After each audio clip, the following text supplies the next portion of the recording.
Hi there, my name's Simon Drew, and welcome to the Practical Stoic Podcast, where I give you practical Stoic advice for modern times. If you'd like to see more information about this podcast, or if you'd like to see more of my free resources, just go to my website. It's risetothegoodlife.com.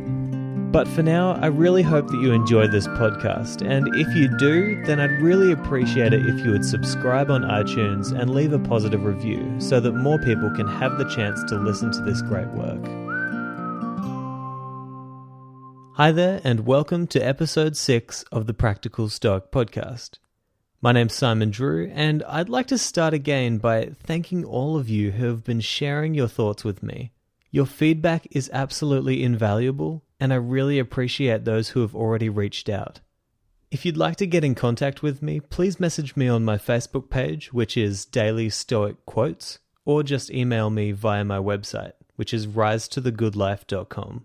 I'd love to have a chat and get to know you, so please feel free to share your thoughts with me. I'd also like to say a very special shout out to those who have actually reviewed the podcast on iTunes. Most of you will know that it's absolutely critical to the life of any podcast that we actually get reviews so that Apple can share this podcast with other people who might be interested as well. So thank you so much for those who have been reviewing so far, and I'd like to encourage you that if you do find this podcast valuable, please consider reviewing it on iTunes so that it can be shared with others who might be interested. And now to today's episode. I want you to think about the people in your life who you really respect, people who you aspire to be like.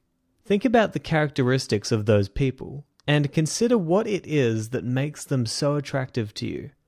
If you're anything like me, then the people who you are thinking of come from many different backgrounds, religious beliefs, countries, and worldviews.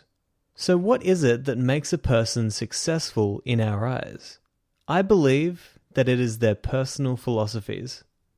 In this episode, I want to share some advice from the Stoic philosophers and a few other people, and hopefully encourage you to pay closer attention to your own personal philosophies, because these philosophies will to a large extent determine how you will live your life and where you will be 5, 10, or even 20 years from now. So what is a personal philosophy and how does it work? Well, when I speak to youth at schools, I put it like this. Most people spend their entire lives drifting along, never really knowing why they do the things that they do, and never really choosing the way that they want to live their life. There are some people, however, who decide to be extremely intentional about who they want to be, the decisions they want to make, and the way that they want to live their life. These are the people who have crafted their own personal philosophy. But whether you're in the first or the second group, you still have a personal philosophy. The difference is that the first group have essentially been given their philosophy, while the second group has crafted their own. Here are some examples of personal philosophies. If you've made a decision to be attentive to your family and to spend considerable time with them every single day, that is a part of your own personal philosophy. If you decide that it's more important for you to make money than for your work team to respect you, then that is also a part of your philosophy. If you push yourself beyond what you know you could do in each workout, then that is also a part of your personal philosophy.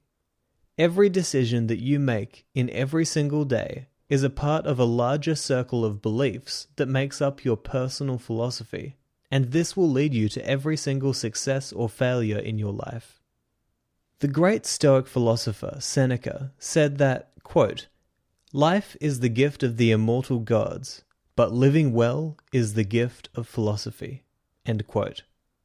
In every religion, nation, race, income bracket, sexual preference, and age group, there are people who are extremely happy and fulfilled, and there are also people who are very unhappy.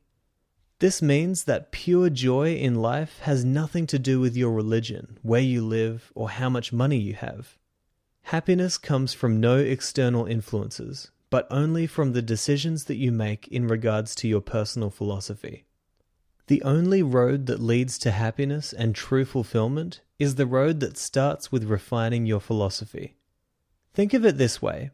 Jeff Olson, author of The Slight Edge, wrote, quote, A positive philosophy turns into a positive attitude, which turns into positive actions, which turns into positive results, which turns into a positive lifestyle. A negative philosophy turns into negative attitude, which turns into negative actions, which turns into negative results, which turns into a negative lifestyle." End quote. Whether you know it or not, you are already being governed by your own personal philosophy. You may have never thought about this, but all the decisions that you make, and therefore all the results that you see in your life, have been influenced by your philosophy. You may have never sat down to evaluate what you truly believe, but as the ancient Chinese proverb goes, "The best time to plant a tree was 20 years ago. The second best time is right now."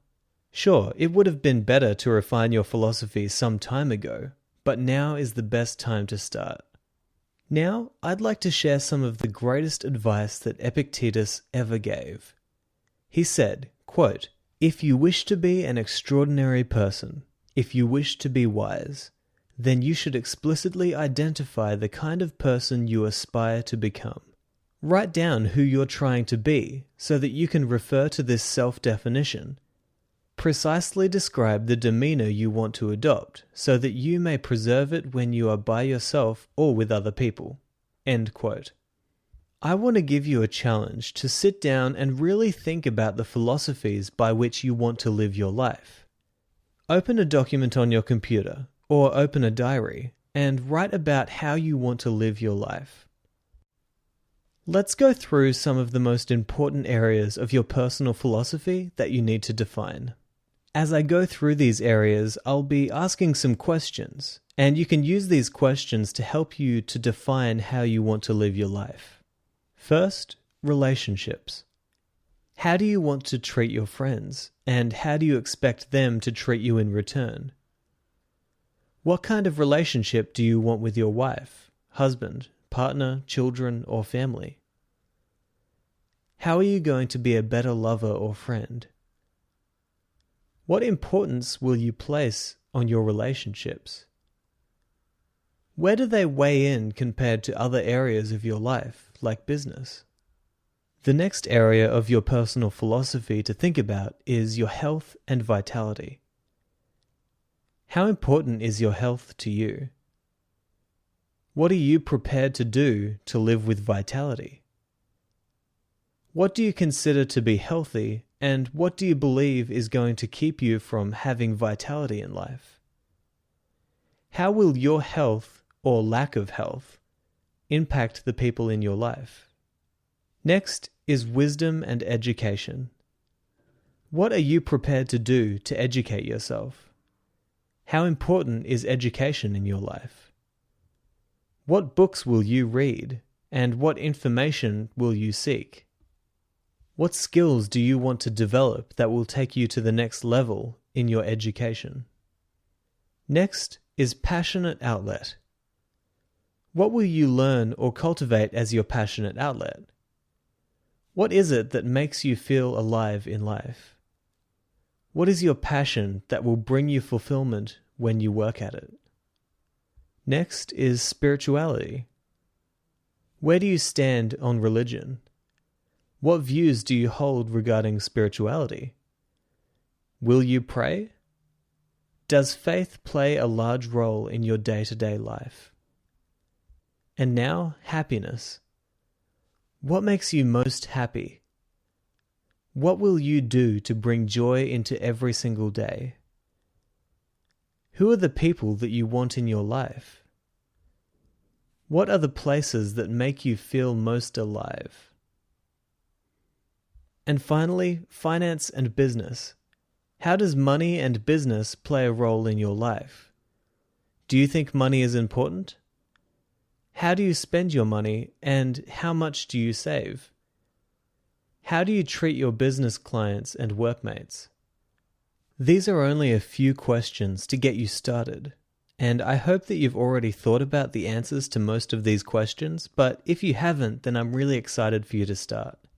To give you an example from my own life, I would like to share with you my own personal philosophy in regards to health and vitality and wisdom and education. This is what I wrote in regards to my health and vitality. My body must be a beacon of health and vitality. I must be knowledgeable of all that is necessary to keep the body working at an optimal level, and I shall show this not in words, but in my physical appearance. I take full responsibility for my health and am cautious to not rely on any alibis to explain or permit lack of vitality. I must be mindful of the foods that I eat, just as I am mindful of the people who I allow to influence me. I refrain from all mind-altering drugs such as alcohol, tobacco, cigarettes, coffee, and all other legal or non-legal narcotics. I shall constantly push my body past that which I deem to be my comfort zone, and in this way I will prepare my body and my mind for great success. Next, this is what I wrote for wisdom and education. Following the examples set by the great philosophers, I must have a deep, burning desire for truth, knowledge, wisdom, and the ultimate harmony of the mind. I shall commit myself to be in a constant search for information that can better my life and the lives of those around me, and I will never let my own pride, fear of embarrassment, or false judgment keep me from seeking and acting upon the light of truth, which lies open to all men and women. I must not only learn, but I must also pour out that which I have taken in. Being a student of life is of supreme importance, but becoming a teacher of life brings purpose to learning. For what good is wisdom if it be not shared with the hope of bettering humanity? And so that's what I've written down. I know that much of this sounds a little new agey and weird, but I can't stress enough how important it has been for me to sit down and think about the way that I want to live my life. Let me also explain that my philosophy is neither right nor wrong. I share this with you only as an example. If you choose to apply different beliefs and actions to your life, then I encourage you to do so. The purpose of this episode is to encourage you to become serious and attentional in regards to your own personal philosophy. Don't let the world do your thinking. Create your own belief of what it will take to live the good life.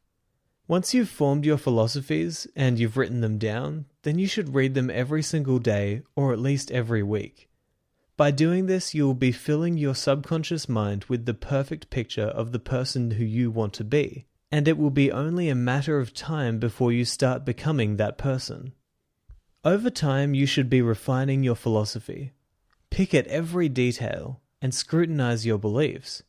If you find that some values aren't working, tweak them. Your personal philosophy is like a piano. Once it is tuned, it makes a beautiful sound and can create incredible music.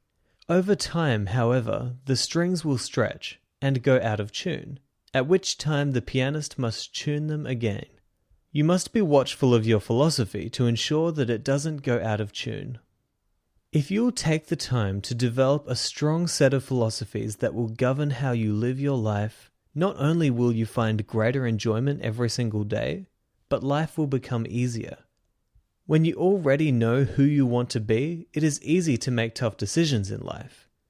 Nothing gives a man greater confidence than the knowledge that he is living exactly as he has wished. Spend the time now to develop your core beliefs, and the rest of your life will run much smoother than you had expected. And to end, Abraham Lincoln once said, quote, "Give me 6 hours to chop down a tree, and I will spend the first 4 hours sharpening the axe." End quote. Your life is the tree, and your philosophy is the axe. Sharpen your philosophy. The dividends are plentiful. Thank you so much for listening to this episode, and I hope that you found a lot of value in the words that I've said. If you'd like to see more information or to see the show notes, then you can head to my website. It's risetothegoodlife.com. There I have heaps of blog posts, another podcast called Searching for Good, and much more free stuff. If you would prefer to follow me on Facebook, then you can find me at Daily Stoic Quotes, or just my name, Simon Drew. On my Daily Stoic Quotes page, as the name suggests, I post an amazing Stoic quote every single day, so like that if you'd like to be inspired daily by the great Stoic philosophers. I'm excited to talk to you in our next episode, but until then, I hope that this episode has helped you on your rise to the good life. Thank you so much, and I'll see you soon.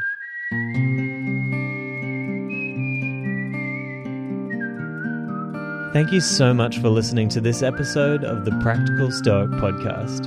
I really hope that it's valuable to you, and I really hope that it helps you to live a better life. If it has been valuable to you, please don't forget to subscribe on iTunes and leave a positive review. If you'd like to see more free resources, just go to my website. It's risetothegoodlife.com.